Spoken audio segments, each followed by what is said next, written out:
Hello, people. Back in Florida. Uh, I finished a book. I actually finished this book before I left for Michigan, and I have since read another book and done another video. I had finished this just a couple of days before I left, and I was too busy to do the video. So here's going to be the video. The Cruise of the Raider Wolf. This is an old book. I've already read it once, and I had run out of reading material, and I looked through the shelf, and I said, I'll read this again. It's a fantastic little book. All of these German raiders, whether it's the First World War, which this one is, this ship sailed in 1916, had to, get through the British blockade, or whether it's World War II and there's raiders. They're very interesting books. These raiders were sometimes called auxiliary cruisers. Not really, though, because the auxiliary cruisers really were cruisers. These were disguised vessels. I don't know, just very interesting stories. The captains of them were sometimes pretty interesting characters. I looked when I was back in Detroit. I do have a book about Count Luckner. I have several other ones. I have the Atlantis. Emden was a cruiser, but it kind of the same thing because it was a solitary ship and it just preyed on shipping. And they're very interesting. These ships would take prisoners. This was a different type of war. You weren't just sinking ships, with the loss of all hands. You were hailing this ship, putting a shot over its bow, taking the prisoners off. Sometimes you would put a prize crew on this ship and try to sail it back to Germany.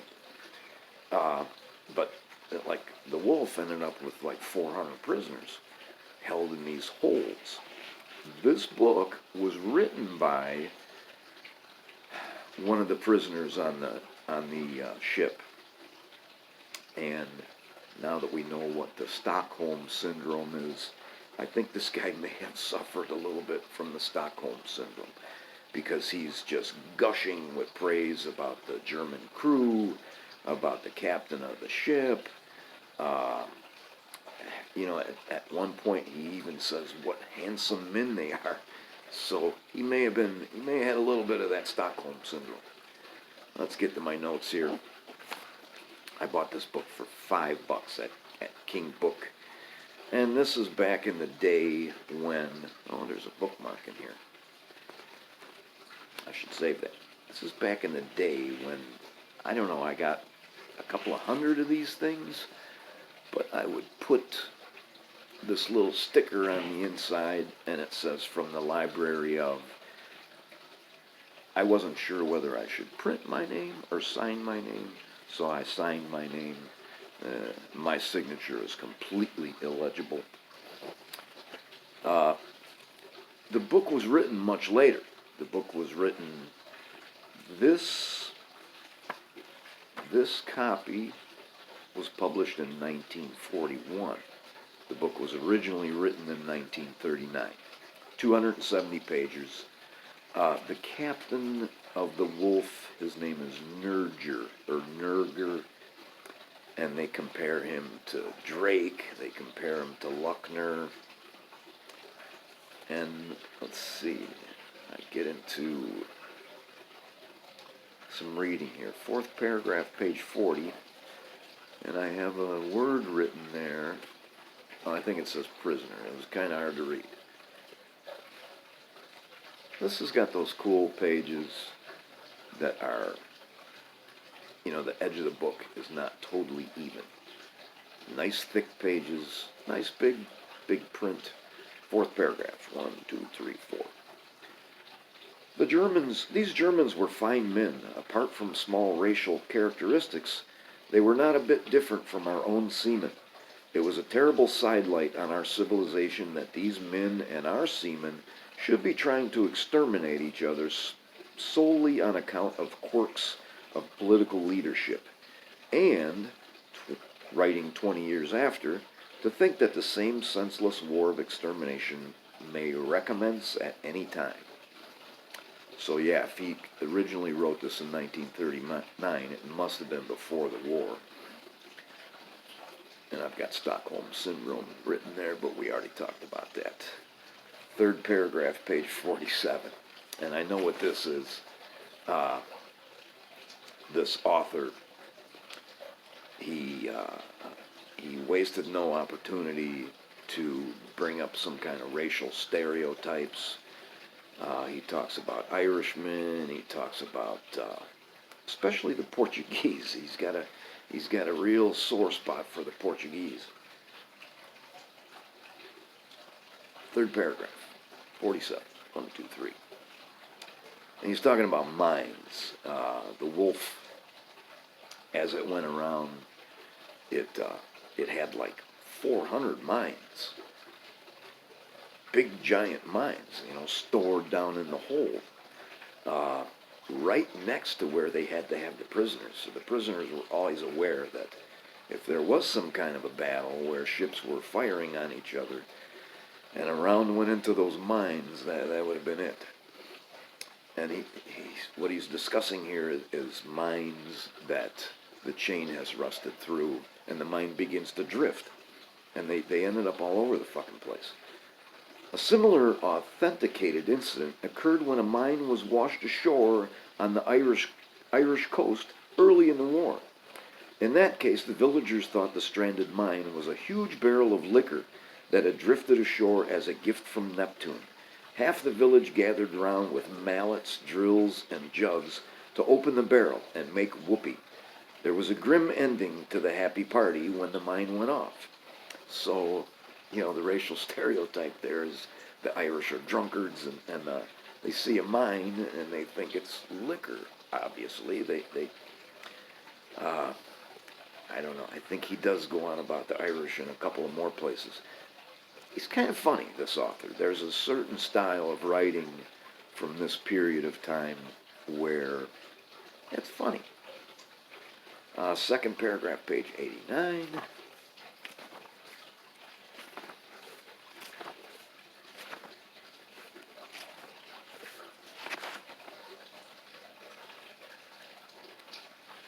A couple of boatloads of prisoners came over from the Matunga and were taken under the poop to be searched and examined. This concluded, the hatch was opened and the newly taken prisoners trooped down the ladder into the hold. Military officers, ship's officers in spotless white uniforms, troops in tropical kit, engineered, well-dressed Australian businessmen all came down that ladder to stand horrified at the appearance and the smells of this hold in which they were to live. Then, before the newcomers had time to recover their shock at their surroundings, they were mobbed by the tobacco hunters. The Wolf's Hold was quickly becoming even more cosmopolitan. The new arrivals looked at us earlier prisoners as though we were some savage tribe from nearby New Guinea, among whom they had been suddenly dropped from the clouds.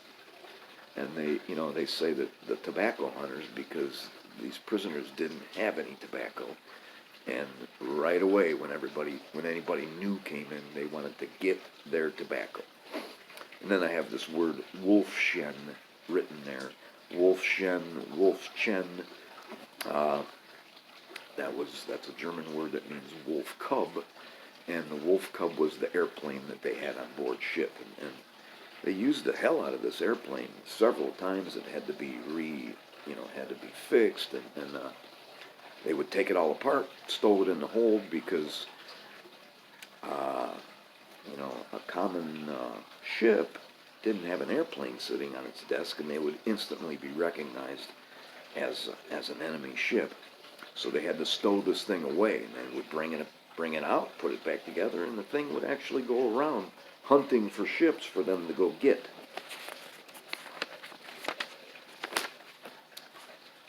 Page 195.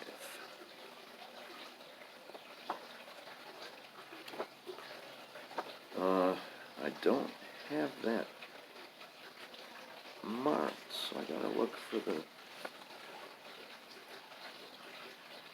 I gotta find it.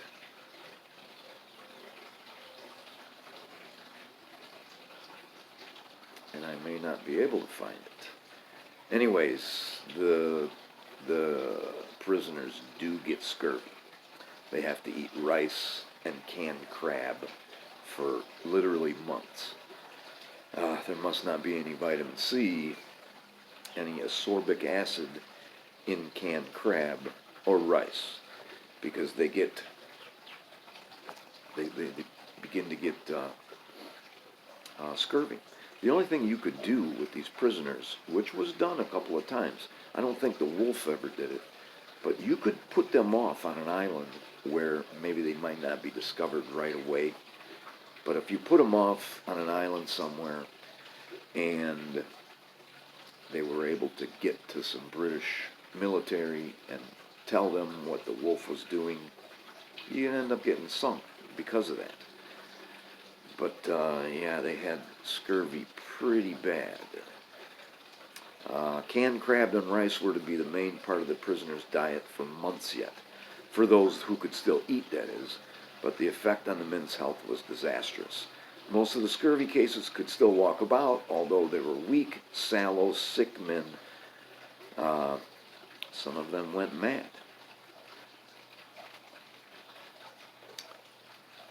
Page 197. Jesus, I've got the entire page there. I don't know why I have the entire page, but bear with me, I'll read it. The raider was doing about 9 knots as she pushed on, keeping far out from the South African coast. It was almost a new sensation to feel the ship rolling again. The seas had been so calm during the months in the tropics that the movements of the ship had been seldom noticeable. In addition to checking the scurvy outbreak, the heavy winds blowing up from the South Atlantic had the effect of cleaning out the stagnant air of the prison holds. It was many months since any cool air had gone down through the ventilators.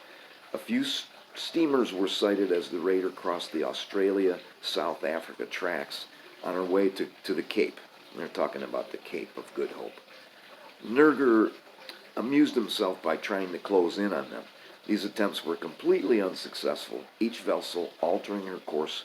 Immediately she sighted the raider, so as to pass well clear of this strange ship. The Wolf had been 12 months at sea on November 30th, 1917. Her position when that anniversary came round was well clear of the South African coast, in about the latitude of the Cape. 1 year at sea. Already it was an unheard-of voyage for a vessel of her class, a large steamer which needed frequent dockyard attention to her hull and engines. If it came to that, a year at sea is no short voyage even for a sailing vessel. And in addition to being a year at sea, the Wolf was still over 7 miles from her home port, assuming that she could take a direct route. And the Wolf does make it back, and it runs the blockade again and gets back to Germany. Second paragraph, 241. Towards the end here, the guy does some different things. He talks about Trinidad and how Trinidad has this history of pirates and raiders.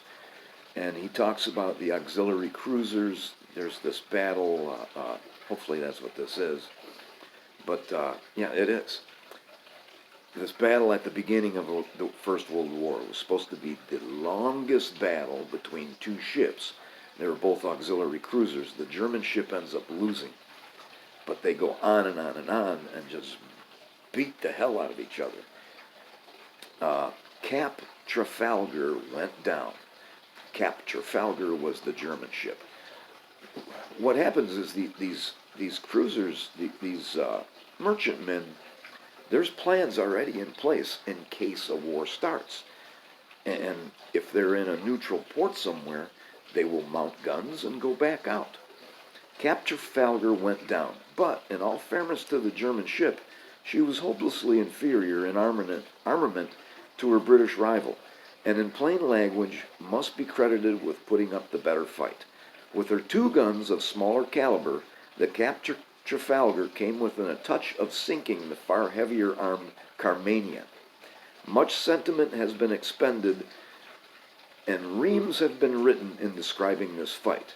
but a careful searching of records shows that the Cap Trafalgar carried as her main armament two 4.1-inch guns against the 8 4.7 guns carried by the Carmania. So if you want to Google something really cool, it's the Cap Trafalgar versus the Carmania. And I have that in another book, and it's an entire chapter. It's just wonderful. Thanks for watching.